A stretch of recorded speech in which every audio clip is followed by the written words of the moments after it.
Level 1. The Terrestrial Ghost. Your world is a sterile white purgatory that smells of ionized dust and 99.8% isopropyl alcohol, where your eyes ache from tracing 0.2 mm fractures in titanium alloy bulkheads. You are a ghost in a Tyvek suit, a nameless cog in the assembly hangar, where the rhythmic hiss of pneumatic rivet guns sounds like the labored breathing of a metallic beast waiting to be born. There is no glory in torquing 450 identical bolts to exactly 65 foot-pounds while the fluorescent lights overhead hum at a nauseating 60 Hz frequency, a sound that vibrates in your molars. You spend 14 hours a day submerged in the blueprints of a machine that will likely become a graveyard, staring at the green glow of an oscilloscope until your vision blurs into a mess of static. Every mistake you make is a ticking time bomb buried deep in the fuselage, and the weight of that responsibility feels like a lead vest. You watch the flight crews walk past the glass partition like gods from another dimension while you scrape toxic sealant off a fuel line with a plastic shim, your hands trembling from caffeine and the cold realization that if this bird explodes, it might be because you missed a single microscopic pit in a rubber O-ring. You are the foundation of the mission, forgotten the moment the engines ignite, left behind in the hangar with the smell of solder and the silence of a finished job. Level 2. The Acoustic Sacrifice. The desert floor at the static fire range doesn't just vibrate. It screams at a frequency that turns your internal organs into a slurry of liquid dread. You are a propulsion technician hunched in a reinforced concrete bunker 3 miles from the test stand, where the air is thick with a suffocating stench of unburnt kerosene and scorched sagebrush. When the Stage 1 engines ignite, the sound is a 175 decibel physical assault that bypasses your ears and rattles the very marrow in your femurs, making your vision shake in its sockets. Your monitors are a chaotic frenzy of digital gore, showing chamber pressures peaking at 3,250 psi and turbine speeds hitting 28,500 revolutions per minute, where a 1% deviation means a catastrophic structural breach and a multi-billion-dollar fireball. The heat shimmering off the tarmac distorts reality into a fever dream while you clutch a manual abort toggle, your knuckles white and sweaty against the cold steel.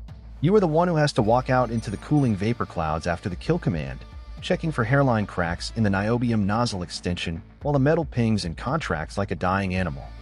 The silence that follows a test is the heaviest thing you have ever felt, a vacuum filled with a metallic tang of vaporized coolant and the crushing knowledge that you are playing with a fire that eats men whole.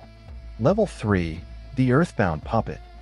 The windowless basement of Mission Control smells of stale coffee, burnt tobacco, and the ozone heat radiating from rows of overheating mainframe processors that groan under the load of a billion calculations.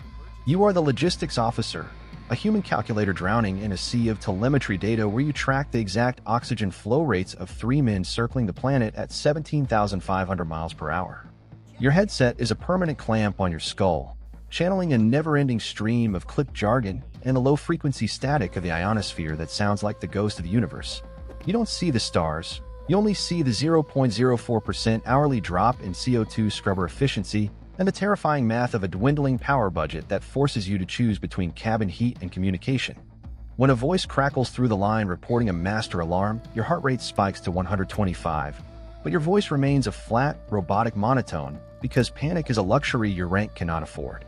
You spend your nights staring at a flickering vector display, calculating the precise weight of every gram of sweat and waste in the cabin, knowing that if the math is off by 15 kilograms, the re-entry trajectory will turn the capsule into a streak of burning debris. You are the invisible puppeteer holding the thin threads of their lives, and the isolation of the bunker makes you feel like you are drifting in the void alongside them, minus the view. Level 4. The Biological Variable. Your vision narrows into a gray pinprick as 9.2 gs of centrifugal force flattens your ribcage against your spine with the weight of a falling concrete building. This is the training phase, a brutal cycle of physical degradation where the air in the centrifuge room smells of copper-tinged vomit, industrial grease, and the sharp scent of ammonia used to wake up the unconscious. You are a candidate being broken down into a biological component meant to withstand the impossible, a piece of meat being tested for structural integrity. The sound is a mechanical howl, a rising pitch of the electric motors that sounds like a choir of banshees screaming in unison. You have to memorize 150 emergency procedures while your brain is being starved of oxygen, and the capillaries in your eyes are bursting from the pressure, leaving red spots in your field of vision. Every time the arm stops spinning, you fall out of the seat like a sack of wet flour, your skin bruised and your balance shattered for hours as you crawl toward the exit. They monitor your EKG with cold clinical detachment, looking for a single skipped beat or a flutter of weakness that would justify scrubbing you from the program. You live in a state of permanent exhaustion, a 24-hour cycle of nausea and adrenaline where you learn to treat your own body as a piece of hardware that must be pushed to the point of failure just to see where it snaps. Level 5, the Vacuum Janitor. The universe is a silent, crushing abyss, and the only thing keeping your lungs from exploding is 5 layers of pressurized Teflon and a gold-tinted polycarbonate visor. You are an EVA maintenance specialist drifting outside the station, where the silence is so absolute you can hear the mechanical whir of your own life support fans and the wet, frantic thumping of your heart against your ribs. The smell inside your helmet is a claustrophobic mix of recycled breath, stale sweat, and the faint metallic scent of the suit's cooling system. To your left, the sun hits you with 250 degrees of raw radiation that makes the plastic on your suit hum, while your right side is plunged into a minus 200-degree shadow that saps the heat from your bones. Every movement is a Herculean struggle against the internal 4.3 psi pressure of the suit, where closing your hand to grab a handrail requires 30 pounds of force. You are tasked with replacing a damaged sensor array, but your fingers are numb, and the vacuum makes every metal surface feel impossibly slick and alien. If you puncture your glove on a jagged shard of multi-layer insulation, you have exactly 14 seconds of useful consciousness before the nitrogen in your blood begins to boil and your eyes frost over. You work with a grim, focused pragmatism, ignoring the vertigo of the blue earth spinning beneath you because your entire world has shrunk to the size of a single strip bolt that refuses to turn in the dark. Level 6. The Steel Crate Occupant. Space smells like spent gunpowder and seared steak, a strange chemical byproduct of high-energy particles hitting the hull of the command module and reacting with the cabin air. You are the pilot of a metal coffin the size of a cramped closet, shared with 2 other men whose unwashed bodies create a thick, suffocating musk of organic decay and recycled urine. You live in a constant state of sensory overload from the flickering status lights, the incessant hum of the avionics, and the periodic thwop-thwop of the reaction control thrusters firing to maintain attitude.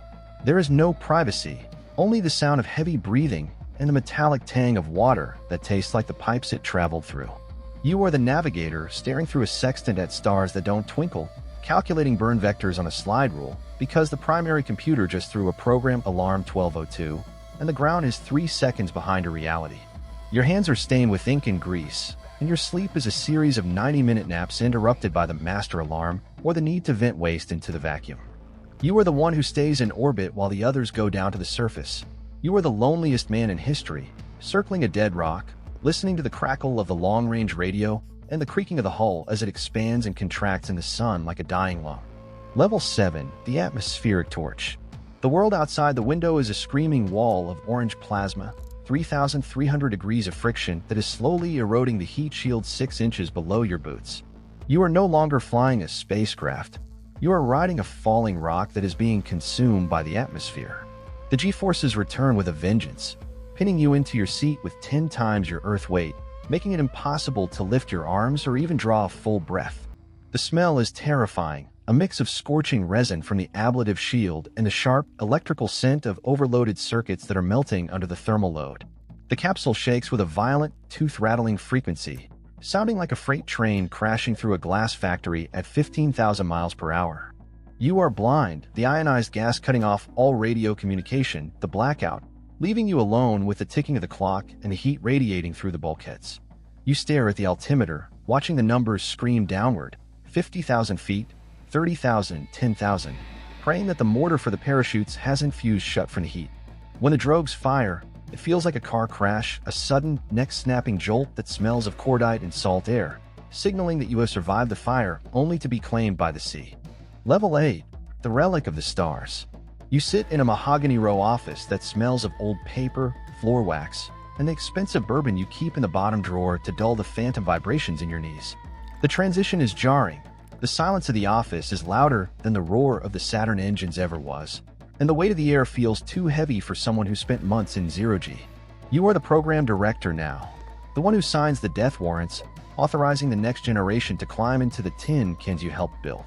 Your joints ache from the 12GS you took 40 years ago, and your eyes still instinctively trace the trajectory of the moon on clear nights, but your hands stay firmly on the desk. You deal with budgets, congressional hearings, and the grim math of acceptable loss, knowing exactly what it feels like to be the person on the other end of the radio. The sound of the world is no longer a rocket. It's the scratching of a fountain pen and the soft chime of a secretary's intercom. You look at the young engineers, the Level 1S, and you see the same haunted, obsessive look in their eyes that you once had. You are the bridge between the dream and the dirt, the man who knows that every giant leap is paid for in blood, sweat, and the smell of ionized dust, and you carry the weight of every failed bolt and every successful splashdown in the lines on your face.